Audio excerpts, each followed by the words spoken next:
আপনার পিসির স্পিড কেমন হবে তা যে কম্পোনেন্টগুলোর উপর ডিপেন্ড করে তার মধ্যে অন্যতম হচ্ছে র্যাম। র্যাম মানে হলো র্যান্ডম অ্যাক্সেস মেমোরি। সিপিইউ মূলত এই র্যাম থেকে ডাটা নিয়ে সেটা প্রসেস করে, তাই র্যাম স্পিড যত বেশি হবে আর ল্যাটেন্সি যত কম হবে পিসির স্পিড কিন্তু তত ভালো হবে। তো র্যামে কিন্তু আমরা বিভিন্ন জেনারেশন দেখতে পাই, যেমন DDR3, DDR4, DDR5 এন্ড এখন আবার সামনে আসছে DDR6।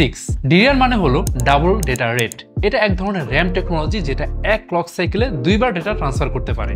তো প্রতি জেনারেশন ওয়াইজ কিন্তু র্যামের speed, bandwidth and power consumption আরো বেশি আপডেট হচ্ছে। তো আজকে আমরা জানবো এই র্যামের জেনারেশনগুলো, I mean DDR3, DDR4, DDR5 যেগুলো আমরা শুনে থাকি, এদের মধ্যে মেইন ডিফারেন্সটা কোথায়। তাহলে শুরু করা যাক। আচ্ছা, DDR র্যাম যাত্রা কিন্তু শুরু হয়েছিল সেই 2000 সালের দিকে। 1 জুন 2000 সালে কম্পিউটার সিস্টেমকে আরো বেশি ফাস্ট করার জন্য প্রথম লঞ্চ হয় DDR1 র্যাম। তারপর এখন DDR5 পর্যন্ত 5টা জেনারেশন লঞ্চ হয়েছে। যেহেতু এখন বাজারে DDR3, DDR4, DDR5 অ্যাভেলেবেল আছে, তাই এগুলো নিয়ে আজকে আমরা কথা বলবো। আমার হাতে প্রথমে যে র্যামটা দেখতে পাচ্ছেন এটা হচ্ছে DDR3 র্যাম। এই র্যামগুলোর বাস স্পিড হয়ে থাকে 800 মেগাহার্টজ থেকে 2133 মেগাহার্টজ পর্যন্ত। ডেটা ট্রান্সফার রেট 6.4 Gbps থেকে 17 Gbps পর্যন্ত।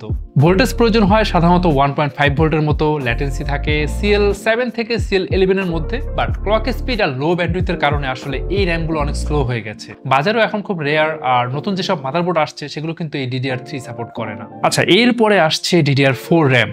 এই র্যামগুলোর বাস স্পিড হয়ে থাকে 1600 মেগাহার্টজ থেকে শুরু করে 3200 মেগাহার্টজ পর্যন্ত।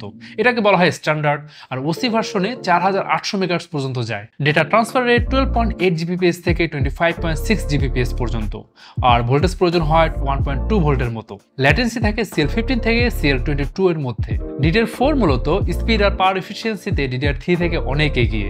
এতে আরো স্টেবল সিগন্যাল থাকে, ইলেকট্রিক ইন্টারফারেন্স কম হয়, অ্যান্ড মেমোরি ব্যাংকিং আরো আপডেটেড। আমরা আমাদের কিউবিটস এর ম্যাক্সিমাম ল্যাপটপ এন্ড মিনি পিসিতে কিন্তু এই DDR4 এর স্যামসাং এর DDR4 3200 মেগাহার্টজ এর র্যাম ইউজ করেছি ফাস্ট স্পিড এনশিওর করার জন্য। আচ্ছা, এরপরে আসছে DDR5 র্যাম, সবচেয়ে লেটেস্ট, খুব রিসেন্ট রিলিজ পেয়েছে।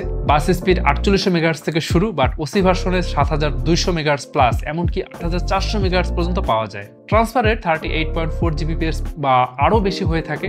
ভোল্টেজ প্রয়োজন হয় 1.1 ভোল্টের মতো। ল্যাটেন্সি থাকে CL32 প্লাস, বাট স্পিডের কারণে সেটা ব্যালেন্স হয়ে যায়। DDR5 এর সবচেয়ে বড় দিক হলো একটা মডিউলে দুটি চ্যানেল থাকে, মানে এক স্টিকে দুটি করে সাব মেমোরি চ্যানেল থাকে। এটা সিপিইউর সাথে ফাস্ট কমিউনিকেশন করে। তাছাড়া পাওয়ার ম্যানেজমেন্ট আইসি বা PMIC এখন মাদারবোর্ডে না থেকে DDR5 র্যামের উপরেই থাকে, এই যে আপনারা দেখতে পাচ্ছেন। আর যার ফলে যেটা হয়, পাওয়ার কন্ট্রোল কিন্তু আরো বেশি অ্যাকুরেট হয়। এখনো যেহেতু DDR6 আসেনি, তাই বলা যায় আরো কিছুদিন DDR5 রাজত্ব করবে। আমাদের কিউবিটস এর মিনি পিসি Linear 7 ইউজ করা হয়েছে DDR5 এর র্যাম, যার ফলে এই মিনি পিসি কিন্তু খুবই পাওয়ারফুল। একটা ট্রেডিশনাল 1 লাখ টাকার ডেস্কটপ পিসির মতোই এটা পারফরমেন্স দিবে, সাথে একদমই লো পাওয়ার কনজিউম করবে। আচ্ছা, এখন এই যে DDR4 আর DDR5 এর ডিফারেন্সে কাজের পারফরমেন্সে কতটা এফেক্ট পড়ে।